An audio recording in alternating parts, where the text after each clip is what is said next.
So the single structure retest is one of the main setups I like to use in my trading. It's a very simple setup. If we're looking for buy positions, we always start off with the downtrend.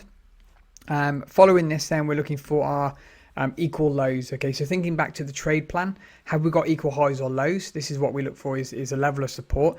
Now, the more bounces you get along support, the better this setup's likely to be, right? Because what happens along the bottom of this this level is retail come in believing that support's going to hold, and they start putting their stop losses underneath support.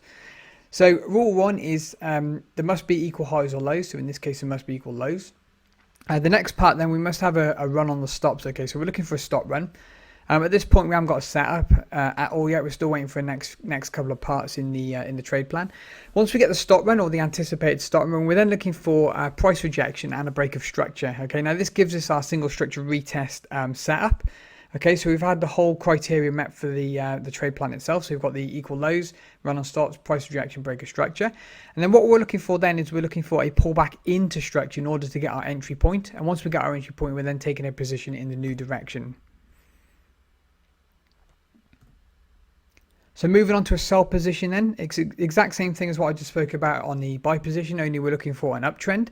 Once we get the uptrend, we're looking for a level of resistance in the market. This is where sellers are going to be coming in thinking resistance is going to hold and their stop losses are going to be placed above resistance levels. Okay, so what we're looking for then is a run through the stops, so the stop run. Then we're looking for price rejection in the break of structure. And then once we get that, we're then looking for a retracement back into structure to get our position, so we can then take a short position in the new direction. That's the single structure retest.